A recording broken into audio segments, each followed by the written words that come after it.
Lesson 3.2, adding integers. Our objective today is to understand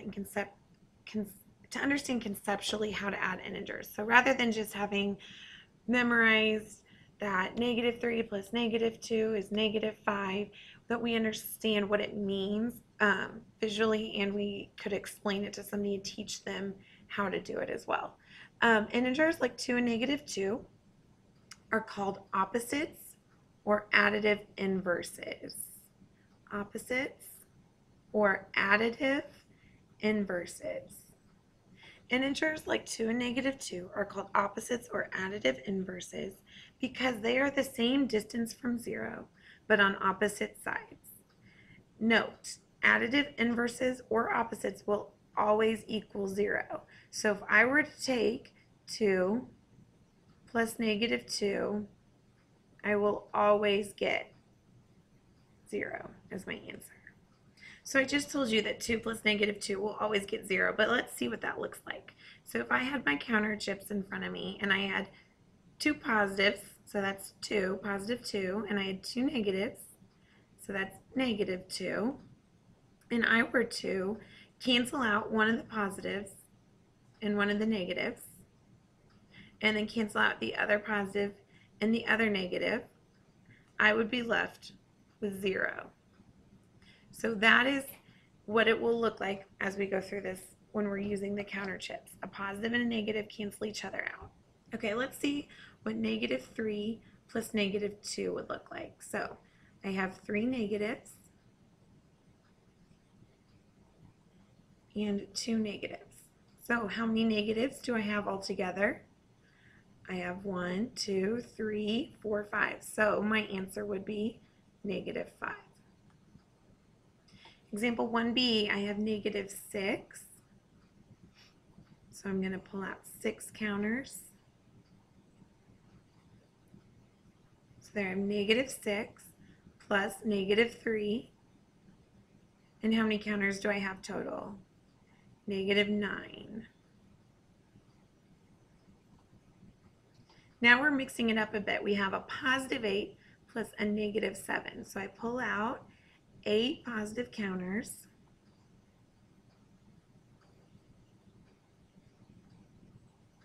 Feel free, if you have counters, to be doing this with me. And then I have 7 negative counters.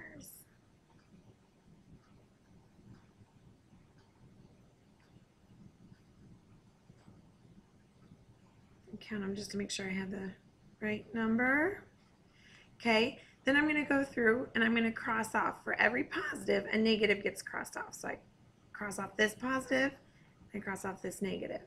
Cross off this positive, cross off this negative. This positive, this negative. This positive cancels out this negative. This positive cancels out this one. And I'm going to see what am I left with after I cancel them out. And I am left with a +1. So my answer here is +1. All those counters, and I only have 1 left, and it's a positive. So my answer is a +1. Okay, last one with counters. Again, we have a negative and a positive. This is example 2b. So I'm going to pull out 5 negative counters.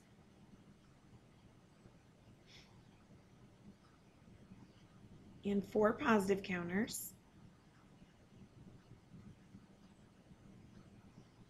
And I'm going to go through and I'm going to cross off. So here I have a negative, that crosses off a positive.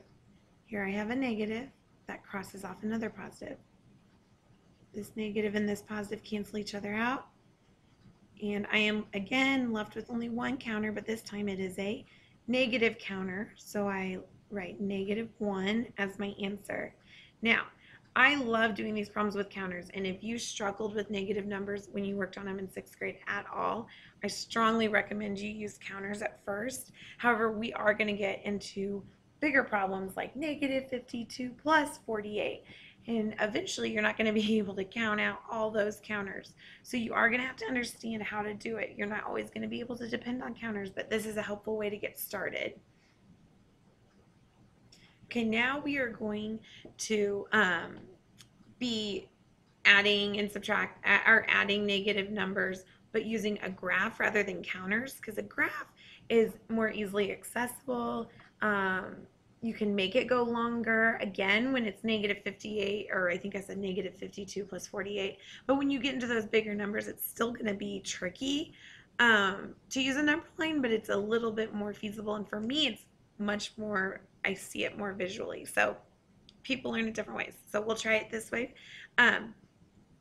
I'm going to start, I have -4 plus -2. So I'm going to start at -4 because that's my first number. So when I look at my graph, I start right here at -4, and I'm going to just draw a line. That's where I'm at. And then I'm adding a -2. Well, -2 is down, right? When we talk about negatives, that means that the temperature is lower or that we have less money in our bank account. Negatives are down things. So we go down into the further numbers, deeper down into the negative numbers. So -2, we're going to go down 2 spaces. So I'm going to go 1. My pen will let me. I'm going to go down 1 and 2. And where do I end up at? -6. So that is my answer. I have -6. I guess I could write it up here where the equal sign is. I have -6 as my answer.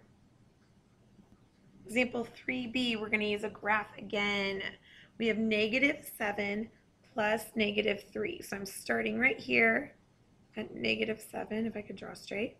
And I'm going to be going plus -3. -3 means I'm going to be going to the left. So I'm going to go 1, 2, and 3. And I'm going to end up at -10 as my answer. Okay, example 4 is adding basic integers with different signs now, but we're still using our graph.